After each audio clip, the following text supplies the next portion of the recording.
Hi, my name is Michaela Washington, and today I'm going to do a head and neck assessment here on my patient. First things first, I want to ensure privacy. The door is already closed, or the curtain would have been pulled already. Practice hand hygiene. I've washed my hands.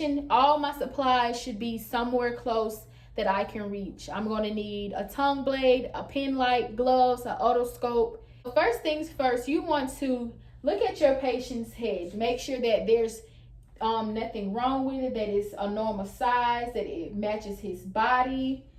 I want to inspect my patient's hair. I'm going to don on gloves. And so I'm going to check my patient's hair. You want to go through it, make sure there's no lice, any kind of indentations, lesions or bruises on the back of the head, especially if you have an immobilized patient. Also, you want to check for baldness, which is alopecia and all around the head. Check there and look thorough through the hair. Now, if my patient had a thick beard, you will want to check all the way through your patient's beard. Doff my gloves and perform hand hygiene. Then you want to assess your patient's face. You want to see if is it symmetrical. You want to make sure that his eyes and his ears line up with each other. Make sure they're not drooping as far as his eyes. Make sure that there's no drainage coming out of his eyes as well. You want to look at his sclera. Make sure it's white and shiny. And look at the conjunctiva. It should be pink and moist. Also, in this part, you want to check for your patient's skin. Is it nice, and is it pink, or is it warm? Does it look normal for your patient based off their skin color? And then you want to check some of the features of the face as far as cranial nerve 7. Can you smile for me? Can you frown for me? Can you puff out your cheeks for me? Can you blink your eyes and open for me? So that cranial nerve is intact. So now I'm going to check cranial nerve 5, which is the trigeminal nerve, which is for chewing and breaking down food. The first thing I would do is have my patient clench down on his teeth. Can you clench down on your teeth for me? And then I'm going to feel the masseter muscle right here. It should be nice and firm like a ball. Check here at the temporal muscle as well. In addition, I would get my patient to open his mouth against resistance. I'm gonna place my 2 fingertips up under his chin. Can you open your mouth for me? Okay, he did that with ease. Next, we're going to palpate the temporal mandibular joint, which is right here. I will have my patient to open and close his mouth, and I'm feeling for any grinding or clicking sensations, and there are none. And now we're going to test and palpate his sinuses for any like tenderness or pain that may be here. First, I'm going to do the maxillary. When I apply pressure, you're going to tell me whether you feel pain or not, okay? Just yes or no. No. No. No. So he has no pressure there. Those sinuses are intact. Now I'm going to check my patient's sensitivity to light. His eyes are going to be fully dilated when the lights are dim or whatnot. So can you look over into this corner for me? This allows the patient eyes to dilate. And then I'm going to bring the light in from the side to see if the pupils constrict.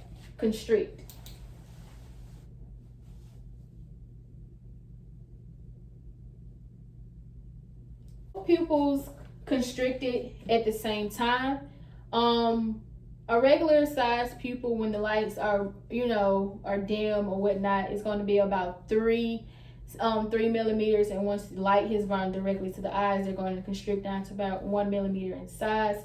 Both of his eyes constricted at the same time, and they were equal in size. Now I'm going to check for accommodation of the eyes. We want to make sure that the eyes can come in equally at one spot, and that one is not sitting off to the side. So I will hold my pen light directly in front of the patient's face. Would you look out here in this corner for me? This is going to allow the patient eyes to dilate before they come in together. So I'm going to move the pen light closer to his nose. Make sure you look that way. And then you follow my pen light to your nose. And his eyes come in like this as if they're going to cross. In addition, you want to check their ears, check it for tenderness or anything like that. Does that hurt? No, so your patient is fine. In addition, while we're checking our patient's ears, we want to check cranial nerve 8, which is the vestibular cochlear nerve. And the way that we would test this is you would cover one ear and whisper on the other side of your patient's on your other side of your patient's head in the other ear to see if he can hear. Okay? Cat, dog.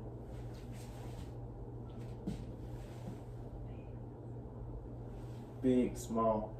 So cranial nerve is intact. He was able to hear me once one ear has been covered. So now I'm going to check my patient's nose.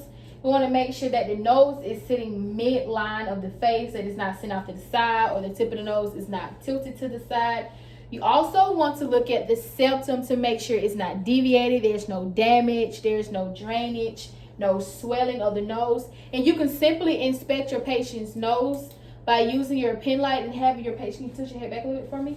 Look up your patient's nose. You want to look for any drainage, redness, swelling, anything of that nature, and I see none, so that is good. You want to check for your patient's breathing, as far as his airways and the way the air is flowing in and out of his nose. So can you plug one side for me and blow out? And the other? Great, there's nothing wrong. And simply ask your patient, have you been having any issues with your nose lately? No. No? Great. So also while we're here, we want to check the olfactory nerve 1, which is your patient's sense of smell. So I have 2 smells here. What I want you to do is close your eyes, and I'm going to just simply fan one smell across, and I want you to identify each, okay? So this is our first scent.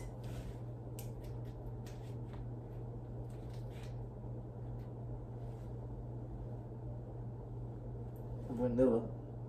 Okay.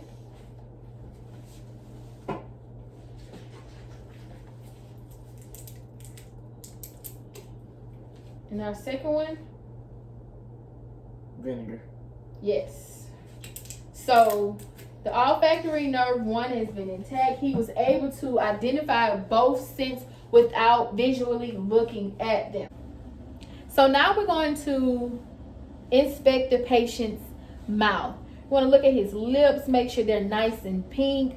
There's no cuts, no bruises or lesions on his mouth, especially in the corners. Make sure that they're hydrated or not chapped or anything. And for the color, you want to make sure they're pink, because if they're like a dusky gray looking color, looking dusky gray or blue, which can show signs of its oxygen saturation levels of being really low. So also, before we inspect his mouth, we want to make sure that we done gloves. Okay, so we're going to check for cranial nerve 12, which is the hypoglossal nerve. And the way that you inspect this nerve is that you will ask your patient to stick out his tongue and move it from left to right. That nerve functions properly. And while we're here, we will use our tongue blade to inspect the inside of the patient's mouth. You open up your mouth, and you use the tongue blade to look at the sides, make sure there's no cuts and bruises, no any lesions or anything of that nature. Ask him to lift his tongue for me. Make sure that it's nice and pink and there is no lesions there. In addition, while you're here, you want to look at your patient's teeth and their tonsils. Make sure you want to look at the palates and the tongue. Can you open your mouth for me?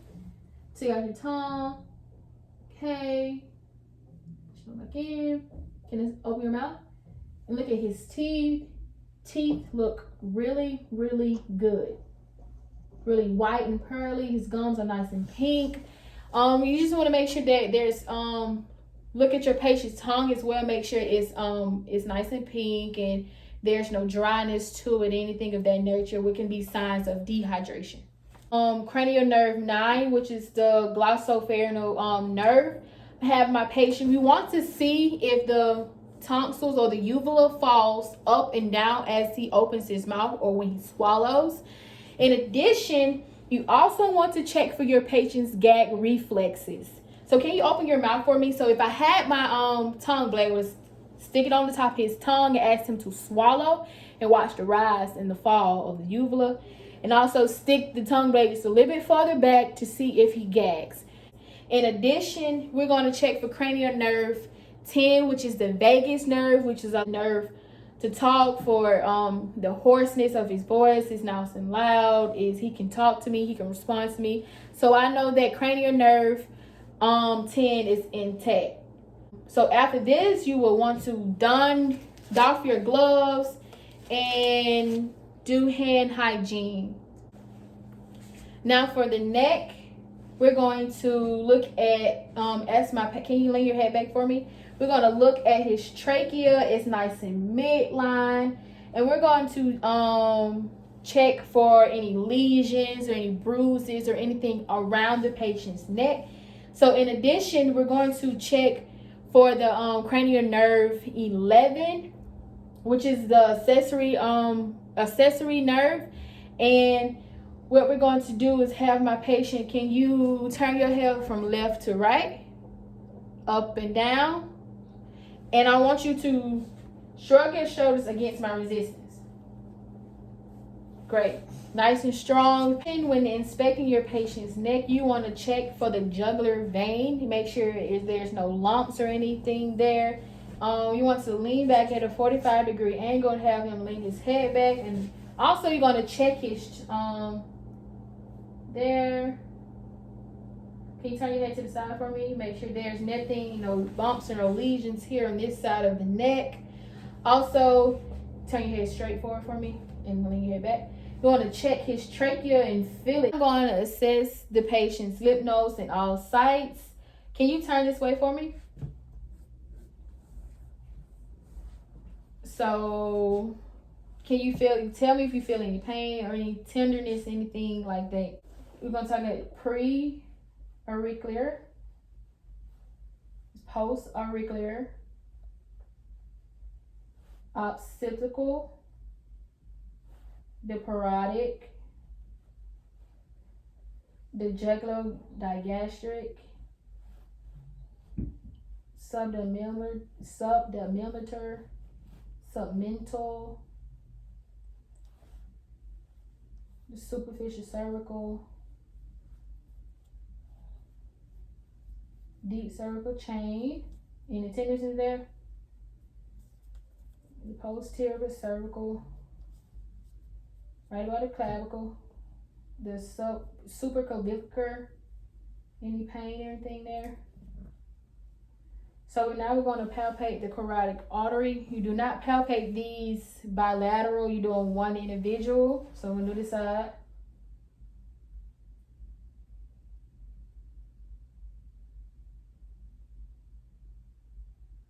It's nice and strong. Now we're going to assess the patient's carotid artery. We're going to auscultate and listen to it and listen for any abreuates, which is swooshing sounds. Now I want you to breathe in and out, and I want you to hold it. And then once I'm done, I want you to breathe regularly and then breathe in and out and hold it as I do the other side, okay? Yeah. You can breathe in and out and hold it for me. And you're going to make sure we use the bell side.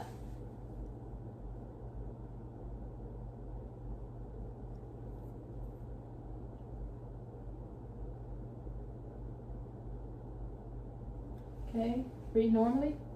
Breathe in and out and hold for me.